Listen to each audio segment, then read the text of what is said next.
Hello friends, welcome to royal study. दोस्तों, आज के इस वीडियो में बाल विकास एवं शिक्षा शास्त्र की हमारी चौथी क्लास ये रहेगी। इससे पहले हम 3 क्लास इसकी कवर कर चुके हैं। गाइस, हम 100 क्वेश्चन की सीरीज आपके लिए लेकर आ रहे हैं। लगातार आपकी एग्जाम, अब ज्यादा टाइम नहीं बचा है, 5 तारीख से आपकी एग्जाम स्टार्ट है, तो हम सभी क्वेश्चन कवर कर लेंगे आपके एग्जाम के पहले। आप इन वीडियोज को लगातार देखते रहिएगा, आपको पूरा सिलेबस कवर करवा दिया जाएगा। एक और चीज हम आपको बता दें कि इस वीडियो की जो पीडीएफ है ये आपको टेलीग्राम पर मिल जाएगी। एप्लीकेशन को डाउनलोड कर लीजिएगा, यहाँ पर भी ये पीडीएफ आपको मिल जाएगी। इसके अलावा गाइस, आप एमपीटीईटी के लिए स्पेशली नोट्स और फ्री पीडीएफ चाहते हैं और भी बहुत सारी चीजें चाहते हैं, तो आपके लिए हमने जो है एक नया टेलीग्राम ग्रुप बनाया है। आप सभी की डिमांड पर इस टेलीग्राम ग्रुप को आप जाकर ज्वाइन कर लीजिएगा। लिंक आपको डिस्क्रिप्शन में दे देंगे, जहां पर फ्री नोट्स और पीडीएफ यहाँ पर आपको प्रोवाइड की जाएगी। साथ ही अगर आप इस वीडियो की पीडीएफ चाहते हैं तो ये आपको हमारे टेलीग्राम चैनल और एप्लीकेशन पर मिलेगी, जिसके लिंक हम आपको डिस्क्रिप्शन में दे चुके हैं। स्पेशली आपको बता दें गाइस, आपके लिए एक टेस्ट सीरीज भी हमने लॉन्च की है प्राथमिक शिक्षक के लिए, जिसमें 25 टेस्ट हैं। और ये जो टेस्ट है ये फुल लेंथ टेस्ट भी यहाँ पर है। 10 और 15 आपको सब्जेक्ट वाइज टेस्ट है। पूरी डिटेल हम आपको हर वीडियो में बताते हैं, इसलिए ज्यादा डिटेल में नहीं बताएंगे। अगर आप चाहते हो तो डिस्क्रिप्शन में लिंक है, जाकर डेमो चेकआउट कर सकते हैं। अब फाइनली हम स्टार्ट करते हैं हमारे पहले क्वेश्चन से। पहला क्वेश्चन हमारा निकल कर आ रहा है, बुद्धि का कौन सा सिद्धांत सामान्य बुद्धि यानी जी और विशिष्ट बुद्धि इसकी उपस्थिति का समर्थन करता है? ये जो सिद्धांत है इसका नाम है स्पीयरमैन का द्विखंड सिद्धांत, जो कि बुद्धि का सिद्धांत है। ध्यान रखिएगा, बुद्धि का सिद्धांत है। सामान्य बुद्धि जी और विशिष्ट बुद्धि इसकी उपस्थिति का समर्थन ये करता है स्पीयरमैन का द्विखंड सिद्धांत। अगला क्वेश्चन है हमारा प्रतिबिंब। प्रतिबिंब अवधारणा, प्रतीक एवं संकेत, भाषा, शारीरिक क्रिया और मानसिक क्रिया अंतर्निहित है। ये विचारात्मक प्रक्रिया है। ध्यान रखिएगा, प्रतिबिंब अवधारणा, प्रतीक, संकेत, भाषा, शारीरिक प्रक्रिया या शारीरिक क्रिया, मानसिक क्रिया, ये सभी जो अंतर्निहित है विचारात्मक प्रक्रिया है। ध्यान रखिएगा। एक और चीज हम आपको बता दें, हमने इससे पहले जो वाला पार्ट डाला था पार्ट 3, उसमें हम 1 से 100 तक कवर कर चुके थे। आज इस 4th पार्ट में हम 100 से 200 तक के क्वेश्चंस कवर करेंगे। नेक्स्ट क्वेश्चन है हमारा, वह प्रक्रिया जिसके द्वारा माता पिता यह अनुमान लगाते हैं कि उनके बच्चे में सभी सकारात्मक गुण है, क्योंकि एक गुण सकारात्मक है कहलाता है। तो ये परिवेश का प्रभाव कहलाता है। ध्यान रखिएगा, क्योंकि यह परिवेश का प्रभाव कहलाता है, तो ये परिवेश का जो प्रभाव है ये प्रक्रिया के है, जिसके कारण माता पिता यह अनुमान लगाते हैं कि उनके बच्चे में सभी सकारात्मक गुण है, क्योंकि एक गुण सकारात्मक कहलाता है। अगला क्वेश्चन है हमारा, एक समूह की बनावट का अध्ययन करने में प्रयुक्त होती है समाजमिति विधि। समाजमिति विधि जो है ये एक समूह की बनावट का अध्ययन करने में प्रयुक्त होती है। नेक्स्ट क्वेश्चन है, सफल साक्षात्कार के लिए आवश्यक है, तो आत्मीयता का स्थान आवश्यक होता है सफल साक्षात्कार के लिए। नेक्स्ट क्वेश्चन है, प्रेरकी संप्रदाय से संबंधित है, तो प्रेरकी संप्रदाय से संबंधित है मैकडूगल। ध्यान रखिएगा, मैकडूगल प्रेरकी संप्रदाय से संबंधित है। अगला क्वेश्चन है हमारा, किस मनोवैज्ञानिक संप्रदाय ने बालक मनोविज्ञान, बुद्धि परीक्षण आदि मनोवैज्ञानिक उपविषयों को सर्वप्रथम प्रस्तुत किया? तो कार्यात्मक आपका सही जवाब रहेगा, कार्यात्मवाद। कार्यात्मवाद मनोवैज्ञानिक संप्रदाय ने बालक मनोविज्ञान, बुद्धि परीक्षण आदि मनोवैज्ञानिक उपविषयों को सर्वप्रथम इन्होंने प्रस्तुत किया था। नेक्स्ट क्वेश्चन है, अंतरदर्शन पद्धति मनोविज्ञान की किस संप्रदाय से संबंधित है? तो ये कार्यात्मक जो पद्धति है या कार्यात्मक संप्रदाय है, इससे संबंधित है अंतरदर्शन पद्धति। नेक्स्ट क्वेश्चन है हमारा है, किसे खेल प्रणाली का जन्मदाता कहा जाता है? तो फ्रोबेल को कहा जाता है। फ्रोबेल नाम इनका याद रखिएगा, फ्रोबेल को खेल पद्धति का या खेल प्रणाली का जन्मदाता माना जाता है। कक्षा में निरंतर चलने वाली अंतःक्रियाओं के अध्ययन को क्या कहा जाता है? तो समूह गत्यात्मकता इसको बोलते हैं। समूह गत्यात्मकता कक्षा में निरंतर चलने वाली अंतःक्रियाओं को कहते हैं, के अध्ययन को कहते हैं। नेक्स्ट क्वेश्चन है हमारा, साक्षात्कार का संबंध किससे है? व्यक्ति से व्यक्ति का संबंध जो होता है ये साक्षात्कार का संबंध है। ध्यान रखिएगा, तो साक्षात्कार का जो संबंध है ये व्यक्ति से व्यक्ति का है। नेक्स्ट क्वेश्चन है, व्यवहारवाद किसके परीक्षणों पर आधारित था? व्यवहारवाद इवान पावलोव, इनका नाम है इवान पावलोव। तो इवान पावलोव जो थे इनके परीक्षणों पर आधारित था व्यवहारवाद। ध्यान रखिएगा।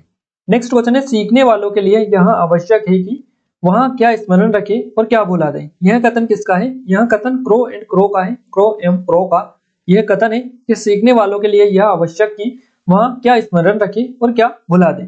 यह कथन उन्होंने दिया था। अगला क्वेश्चन है, शिक्षा में पूर्ण से अंश की ओर पद्धति के संप्रदाय की देन है? तो पूर्ण से अंश की ओर पद्धति गेस्टाल्ट की से संबंधित ये है, गेस्टाल्ट। ध्यान रखिएगा, गेस्टाल्ट की जो संप्रदाय है इनकी देन है शिक्षा से में पूर्ण से अंश की और पद्धति।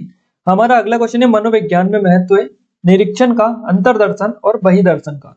तो मनोविज्ञान में निरीक्षण का, अंतर्दर्शन और बहिर्दर्शन का महत्व है। अगला क्वेश्चन है अधिगम के विषयों को प्रतिपादित किया। थॉर्नडाइक के द्वारा अधिगम के नियमों को प्रतिपादित किया गया।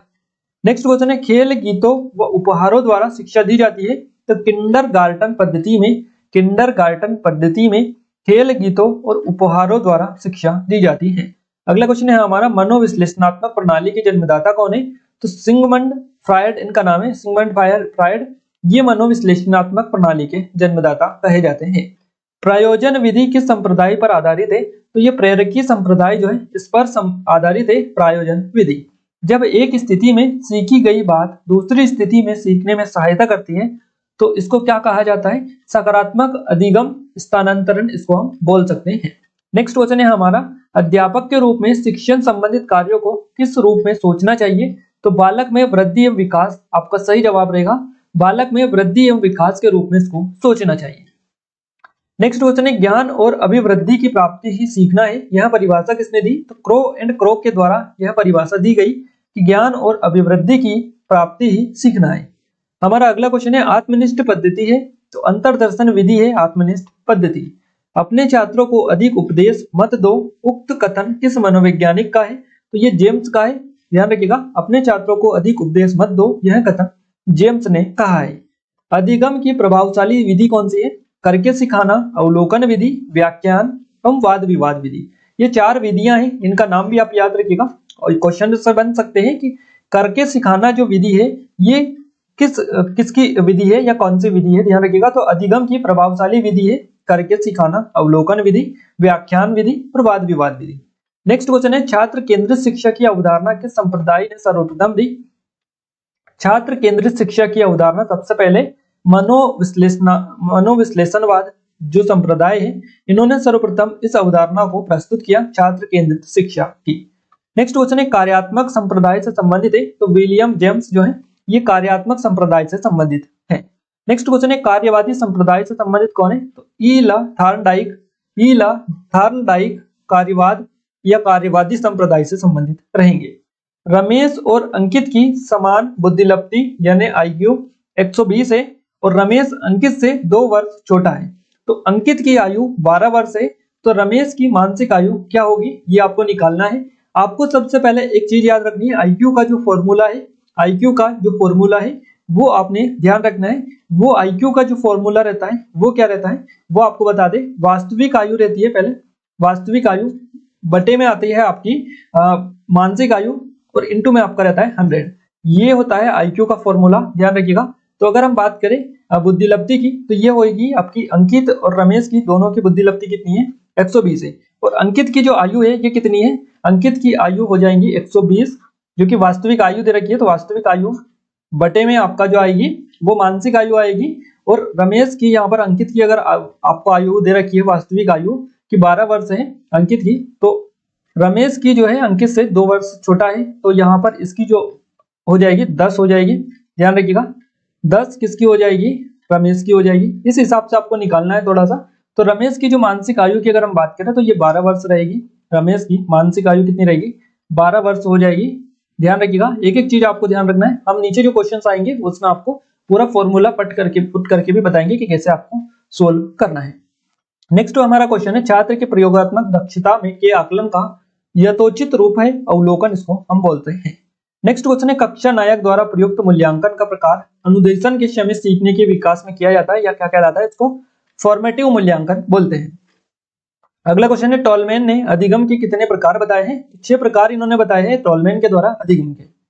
नेक्स्ट क्वेश्चन है जिस विधि से किसी प्रकरण का निदान करना होता है वहां क्या कहलाती है। तो वहां केस स्टडी विधि होती है। जिस विधि के द्वारा किसी प्रकरण का निदान करना होता है वहां केस स्टडी विधि होती है। नेक्स्ट क्वेश्चन है पुनर्बलन के सिद्धांत का प्रतिपादन किसने किया। चिकित्सात्मक विधि आपका सही जवाब रहेगा। देखिए पुनर्बलन के सिद्धांत का प्रतिपादन चिकित्सात्मक विधि ने किया। अगला क्वेश्चन है ईद ईगो सुपर ईगो की अवधारणा के जन्मदाता कौन है। तो ये है फ्रायड। आत्मनिष्ठता का दोष पाया जाता है निरीक्षण विधि में, आत्मनिष्ठता का दोष पाया जाता है जब सीखने की क्रिया में प्रगति एक समान रहती है तो कौन सा वक्र प्रकट होता है? इसमें सरल रेखीय वक्र प्रकट होता है जब सीखने की प्रक्रिया में प्रगति एक समान रहती है। अगला क्वेश्चन है हमारा, बाल अपराधियों के उपचार क्या क्या है? देखिए, बाल जो अपराधी बालक होते हैं उनके उपचार हैं मनोवैज्ञानिक विधि से। 3 विधियां हैं, 3 उपचार विधियां हैं जिनके द्वारा बाल अपराधियों के उपचार हो सकते हैं।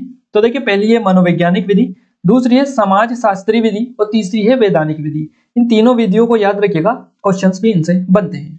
अगला क्वेश्चन है हमारा, समस्याग्रस्त बालक कौन कौन से होते हैं? देखिए, समस्याग्रस्त बालक वे बालक जिनके व्यवहार में ऐसी कोई असामान्य बात होती है जिसके कारण वे समस्याग्रस्त बालक बन जाते हैं, जैसे कक्षा में देर से आना, स्कूल से भाग जाना, कक्षा में अधिक बातें करना, अधिक क्रियाशीलता होना, गृह कार्य न करके लाना या करके ना लाना, कक्षा में पढ़ाई में ध्यान न लगाना। ये 6 जो चीजें हैं, ये 6 जो पॉइंट हमने आपको बताए हैं, अगर ये किसी बालक में सामान्यता दिखाई देते हैं तो वो बालक समस्याग्रस्त बालक की श्रेणी में आता है।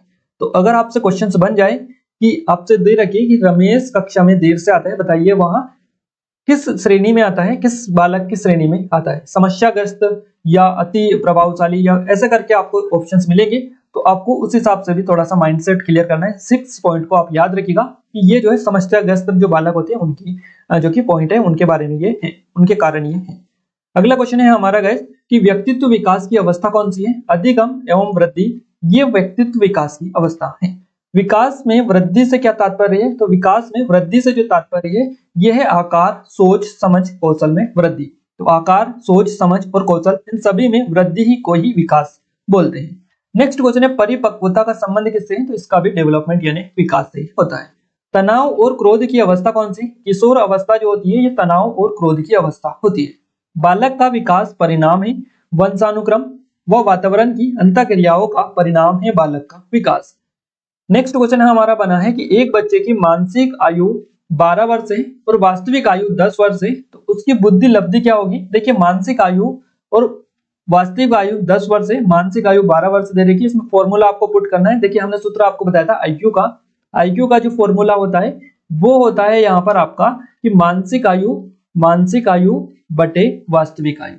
तो हम यहाँ पर पुट करते हैं। देखिए, मानसिक आयु दे रखी है 12 वर्ष और वास्तविक आयु दे रखी है 10 वर्ष, इंटू आपका 100 हो जाएगा और यहाँ से 0 से 0 गया और यहाँ पर आपको बचे 120, यानी 120 उसकी आईक्यू हो जाएगी, 120 हमारा आंसर हो जाएगा। यही फॉर्मूला आपको बुद्धि लब्धि वाला अगर क्वेश्चंस बने तो यही फॉर्मूला पुट करना है, आपका राइट आंसर निकल आएगा। मानसिक आयु ऊपर आएगी, नीचे वास्तविक आयु आएगी और इंटू में आपको 100 करना है। क्लियर है? नेक्स्ट क्वेश्चन है हमारा, शारीरिक विकास का क्षेत्र है स्नायु मंडल जो होता है ये शारीरिक विकास का क्षेत्र होता है। अगला क्वेश्चन है हमारा, श्यामपट्ट लिखते समय सबसे महत्वपूर्ण क्या है? अच्छी लिखावट सबसे महत्वपूर्ण होती है श्यामपट्ट लिखते समय। नेक्स्ट क्वेश्चन है, वहां कौन सी अवस्था है जब बच्चा तार्किक रूप से वस्तुओं व घटनाओं के विषय में चिंतन प्रारंभ करता है? तो मूर्त संक्रियात्मक अवस्था वो होती है 7 से 11 वर्ष के बालक में ये होती है, ध्यान रखिएगा। तो इसको मूर्त संक्रियात्मक अवस्था बोलते हैं, जब बच्चा तार्किक रूप से वस्तुओं और घटनाओं के विषय में चिंतन प्रारंभ करता है। नेक्स्ट क्वेश्चन है हमारा, वहां कौन सी जगह है जहां बच्चे के संज्ञानात्मक विकास को सबसे बेहतर तरीके से परिभाषित किया जा सकता है? तो वो विद्यालय एवं कक्षा है जहां पर बच्चे के संज्ञानात्मक विकास को सबसे बेहतर तरीके से परिभाषित किया जा सकता है। बच्चे दुनिया के बारे में अपनी समझ का सृजन करते हैं, इसका श्रेय किस विद्वान को जाता है? तो ये जीन पियाजे हैं, इनको जाता है इसका श्रेय, क्योंकि बच्चे दुनिया में के बारे में अपनी समझ का सृजन करते हैं, इसका श्रेय जीन पियाजे को जाता है। आकलन को उपयोगी और रोचक प्रक्रिया बनाने के लिए किस के प्रति सचेत होना चाहिए? तो आकलन को उपयोगी और रोचक प्रक्रिया बनाने के लिए शैक्षणिक और सह शैक्षणिक क्षेत्रों में विद्यार्थी के सीखने के बारे में जानकारी प्राप्त करने के लिए विविध तरीकों का प्रयोग करना चाहिए। अगला क्वेश्चन है हमारा, शिशु अपने एवं अपने संसार के बारे में अधिकांश बातें खेल के माध्यम से सीखता है, यह किस विद्वान ने कहा है? तो यह कथन स्ट्रिंग ने कहा है। स्ट्रिंग के द्वारा यह कहा गया है कि शिशु अपने एवं अपने संसार के बारे में अधिकांश बातें खेल के माध्यम से सीखता है। नेक्स्ट क्वेश्चन है, नवीन ज्ञान एवं नवीन प्रतिक्रियाओं को प्राप्त करने की एक प्रक्रिया सीखने की प्रक्रिया है, यह कथन किसका है? तो यह वुडवर्थ का कथन है, ध्यान रखिएगा। हमारा अगला क्वेश्चन है थर्स्टन, ध्यान रखिएगा इनका नाम थर्स्ट। इनके द्वारा 1937 में प्रतिपादित क्रमबद्ध अंतर्विधि का व्यापक प्रयोग एवं प्रचार किस मनोवैज्ञानिक ने किया? सफीर के द्वारा ये किया गया था। नेक्स्ट क्वेश्चन है बालक के व्यक्तिगत अध्ययन की मनोवैज्ञानिक विधि कौन सी है? Castle study. बालक के व्यक्तिगत अध्ययन की मनोवैज्ञानिक विधि है, ध्यान रखिएगा, केसल स्टडी। और इसको देखिए यहाँ पर केस स्टडी भी कहीं ना कहीं इसको बोला जाता है। नेक्स्ट क्वेश्चन है कौन सा विभेदन सीखने में उच्च स्तरीय उपायों का प्रकल्पनाओं के उपयोग पर बल डालता है? तो असाध्य सिद्धांत ये है। देखिए असाध्य जो सिद्धांत है विभेदन सीखने में उच्च स्तरीय उपायों का प्रकल्पनाओं के उपयोग पर बल डालता है। अधिगम के क्रम में कौन सी क्रिया बालक पहले करेगा? तो आत्मसात जो प्रक्रिया है, आत्मसात क्रिया है, ये बालक पहले करता है अधिगम के क्रम में। व्यक्ति भेदों का अध्ययन तथा सामान्यीकरण का अध्ययन किस विधि द्वारा किया जाता है?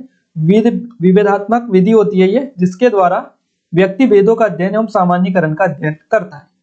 संबंधवाद वह सिद्धांत है जो समस्त मानसिक क्रियाओं को परिस्थितियों तथा अनुक्रियाओं के बीच मूल एवं अर्जित संयोजन का कार्य मानता है। यह कथन रेन के द्वारा कहा गया है।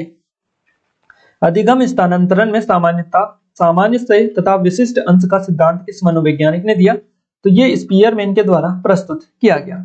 वहां विधि जिसमें खंड एवं पूर्ण विधियों का एक साथ प्रयोग किया जाता है उसका नाम क्या है? तो उसको मिश्रित विधि हम बोल सकते हैं। स्वामित्व अधिगम शिक्षण विधि का प्रतिपादन किसने किया? तो ब्लूम के द्वारा ये किया गया। ब्लूम भी आप इनको बोल सकते हैं।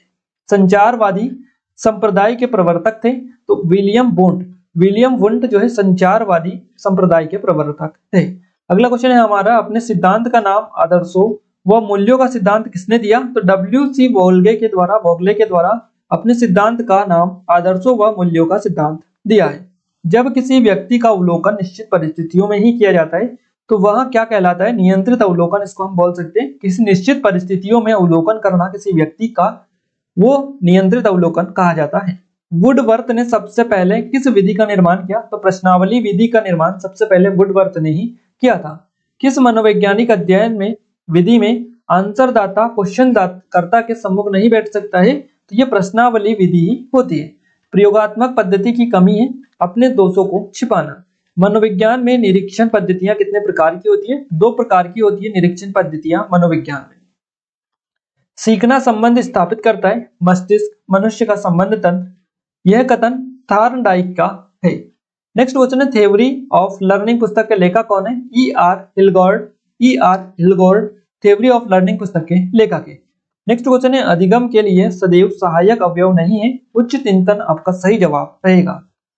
नेक्स्ट क्वेश्चन है गाइस हमारा जिस साक्षात्कार के माध्यम से छात्र के घर तथा वातावरण के संबंध में सूचनाएं प्राप्त की जाती है वहां क्या कहलाता है? तो वहां निदानात्मक साक्षात्कार कहलाता है।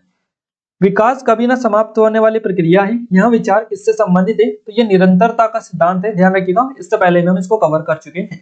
बच्चे के बौद्धिक विकास की 4 विशिष्ट अवस्थाओं की पहचान किस विद्वान के द्वारा की गई? जीन पियाजे ने की है। ये बच्चों के बौद्धिक विकास की 4 विशिष्ट अवस्था की पहचान जीन पियाजे के द्वारा। परिवार एक साधन है। परिवार एक अनौपचारिक शिक्षा का साधन होता है। एक शिक्षक विद्यार्थियों में सामाजिक मूल्यों को विकसित किस तरह से कर सकता है? तो एक शिक्षक आदर्श रूप से बर्ताव कर विद्यार्थियों में सामाजिक मूल्यों का विकास कर सकता है। शिक्षा का बर्ताव किस तरह होना चाहिए? शिक्षा का बर्ताव आदर्शवादी होना चाहिए। नेक्स्ट क्वेश्चन है किस अवस्था में बच्चे अपने समकक्षी वर्ग के सक्रिय सदस्य बनते हैं? तो ये किशोर अवस्था ही होती है। प्राथमिक शिक्षक के लिए बाल मनोविज्ञान का ज्ञान क्यों आवश्यक है? तो प्राथमिक शिक्षक के लिए बाल मनोविज्ञान का ज्ञान बच्चों के व्यवहार को समझने में उनकी शिक्षक की सहायता करता है, इसलिए इनके लिए आवश्यक होता है।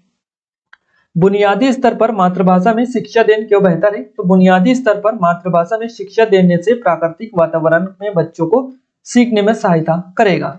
खिलौनों की आयु किस अवस्था को कहा जाता है? तो ये पूर्व बाल्यावस्था को कहा जाता है। जिन इच्छाओं की पूर्ति नहीं होती उनका भंडार गृह कौन सा है? तो इदम इनका भंडार गृह होता है। नेक्स्ट क्वेश्चन समस्याग्रस्त बालकों की समस्या शिक्षक द्वारा कैसे दूर की जा सकती है? तो शिक्षक को चाहिए कि ऐसे बालकों को अलग अलग बिठाएं और सबसे आगे बिठाएं। समस्याग्रस्त जो बालक होते हैं उनकी समस्या के ऑप्शंस यहाँ पर आपको मिले हुए हैं। ये ऑप्शन से आपको एग्जाम में देखने को मिलेंगे। तो शिक्षक को चाहिए कि पहले तो वो बालक को अलग अलग बिठाएं और आगे बिठाएं। क्लियर है? शिक्षक को स्वयं बालक की समस्या को कारणों का पता लगाना चाहिए और दूर करना चाहिए। तो क्या भी समस्या आ रही है ये समस्या को जानकर उनका निदान करना चाहिए, ये शिक्षक को करना चाहिए। इसके अलावा शिक्षक को ऐसे बालकों के घर जाकर उनकी समस्या का पता लगाना चाहिए। ये 3-4 पॉइंट है जो कि आपको ऑप्शंस में मिलेंगे। इनमें से कोई सा भी आपको ऑप्शंस में मिल सकता है कि समस्याग्रस्त बालकों की समस्या शिक्षक द्वारा कैसे दूर की जाती है। नेक्स्ट क्वेश्चन है हमारा, गिलफोर्ड ने सृजनशीलता के 4 तत्व कौन से बताए हैं? तो इन्होंने लोचशीलता, मौलिकता, अपसारीशीलता और केंद्राभिमुख, ये 4 तत्व है जो कि गिलफोर्ड ने बताए हैं सृजनशीलता के। इन चारों को आप ध्यान रखिएगा। अगला क्वेश्चन है हमारा, वैज्ञानिक गुड ने सृजनशीलता के कितने तत्व बताए हैं? तो देखिए सृजनशीलता के गुड के द्वारा 5 तत्व बताए गए हैं और गिलफोर्ड ने 4 तत्व बताए, लोचशीलता, मौलिकता, अपसारीशीलता और केंद्राभिमुख। इसी तरह गुड ने सृजनशीलता के 5 तत्व दिए हैं। कौन कौन से? तो गुड के द्वारा सृजनशीलता के 5 तत्व दिए गए हैं जो निम्न है: मौलिकता, अनुकूलता, विचारात्मक, विचारों का सहचर्य, लोचशील और विविध।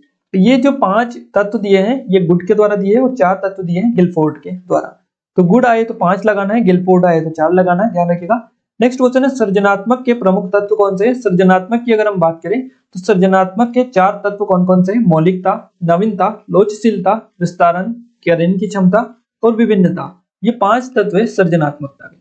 अगला क्वेश्चन है हमारा, सृजनशील बालकों की विशेषता क्या है? सृजनशील बालक जिज्ञासा प्रवृत्ति के होते हैं या जिज्ञासु प्रवृत्ति के होते हैं। सृजनशील बालकों में उच्च महत्वाकांक्षा वाले होते हैं। सृजनशील बालकों के विचार व्यापक होते हैं। सृजनशील बालकों में संवेदनशीलता अधिक पाई जाती है और सृजनशील बालकों में एकाग्रता भी पाई जाती है। ये 5 विशेषता होती है सृजनशील बालकों की। अगला क्वेश्चन है, मनुष्य एक सामाजिक प्राणी है, यह किसने कहा है? तो ये अरस्तु के द्वारा कहा गया है। बालक के समाजीकरण की पहली पाठशाला कौन सी है? तो पहली जो पाठशाला है ये घर परिवार होता है बालक के समाजीकरण का, दूसरी खेल का मैदान और तीसरी होता है स्कूल। इन तीनों को यह ध्यान रखिएगा। बालक के समाजीकरण की तीसरी पाठशाला कौन सी है? तो ये स्कूल होता है। ऑप्शन इससे मिल सकते हैं आपको क्वेश्चंस। दूसरी होती है खेल का मैदान और पहली होती है घर परिवार। अगला क्वेश्चन है हमारा, पुनरावृत्ति का सिद्धांत करने वाला तत्व नहीं है, सामाजिकता और धार्मिकता। नेक्स्ट क्वेश्चन है, सीखने के आधुनिक सिद्धांत में आता है थार्नडाइक का सिद्धांत। ये सीखने के आधुनिक सिद्धांत में आता है। कौन सी मनोविज्ञान की अध्ययन विधियों में से प्राचीनतम विधि नहीं है? तो ये प्रयोगात्मक विधि है जो कि मनोविज्ञान के अध्ययन विधियों में प्राचीनतम विधि नहीं है। किसी बालक की अध्ययन की विधियों में से कौन सी प्राचीनतम विधि है? तो अंतर्दर्शन जो विधि है ये प्राचीनतम विधि है। पियाजे के अनुसार मूर्त संक्रियाओं का स्तर किस अवधि में घटित होता है? तो 7 से 11 वर्ष की अवधि में होता है। इस क्वेश्चन को हम आगे भी ऊपर भी कवर कर चुके हैं।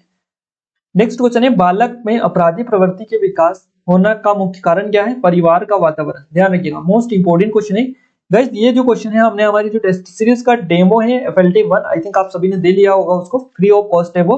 उसमें भी ऐसे ही काफी ये क्वेश्चन सेम टू सेम हमने क्वेश्चन कवर किया है उस टेस्ट सीरीज में। तो गाइस टेस्ट सीरीज अभी तक आपने नहीं लगाई, लगा लीजिएगा। अगर आपको कोई डाउट है तो आप डेमो एक बार लगा लीजिएगा। डेमो तो बिल्कुल फ्री है, इसमें 150 क्वेश्चन आपको मिलेंगे, 2.5 घंटे का टाइम मिलेगा। ये लगा लेंगे तो आपको पूरा 100% श्योर हो जाएंगे कि आपका कितना मार्क्स आ रहा है। एग्जाम से पहले एक बार जरूर से लगा लीजिएगा ताकि आपको पता चल जाए कि कितने पानी में है और आपकी कितनी तैयारी हो चुकी है। कोई डाउट है, कुछ क्वेरीज है और इससे पहले आपने ऑनलाइन टेस्ट नहीं दिया है तो एक बार लगा लीजिएगा, क्योंकि पहली बार आप लगाएंगे एग्जाम में तो हो सकता है आपके साथ आपको कुछ ऑप्शंस के बारे में पता चले ना चले। इससे पहले यहाँ पर लगाइएगा, सेम टू सेम आपको वहां पर देखने को मिलेगा। तो पहले यहाँ पर थोड़ा सा आप लगा लीजिएगा ताकि आपको पैटर्न पता चल जाए कि कैसा क्या एग्जाम ऑनलाइन होता है। परिवार का वातावरण बालक में अपराधी प्रवृत्ति के विकास का मुख्य कारण होता है। नेक्स्ट क्वेश्चन है, किस मनोवैज्ञानिक के अनुसार विकास एक सतत और धीमी प्रक्रिया है? स्किनर के द्वारा कहा गया है कि विकास एक सतत और धीमी प्रक्रिया है। बाल्यावस्था होती है, 12 वर्ष तक की जो अवस्था होती है ये बाल्यावस्था होती है। स्कीमा पद्धति का जनक किसे माना जाता है? जीन पियाजे को स्कीमा पद्धति का जनक कहा जाता है। जीन पियाजे ने अपना प्रयोग किस पर किया था? 2 पुत्रियों एवं पुत्र पर जीन पियाजे ने अपना प्रयोग किया था। ध्यान रखिएगा गाइस, यहाँ पर हम टॉप 200 क्वेश्चंस कवर कर चुके हैं। आज कल वाली वीडियो में भी 100 क्वेश्चन कवर किए थे और आज भी 100 क्वेश्चन कवर किए थे। उससे पहले भी 2 वीडियो दे दी थी हमने आपको जिसमें 300 और 100 यानी करीबन मान के चलिएगा 500-600 क्वेश्चन कर चुके हैं।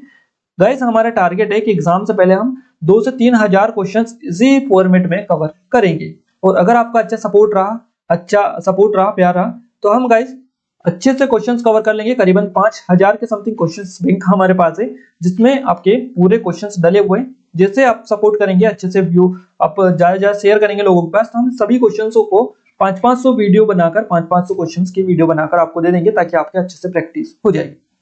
इसके अलावा अगर आप फ्री नोट्स और पीडीएफ फाइल चाहते हैं तो आप इस टेलीग्राम ग्रुप को ज्वाइन कर लीजिएगा। ये ग्रुप अभी आपके लिए बनाया है आपकी स्पेशल डिमांड पर।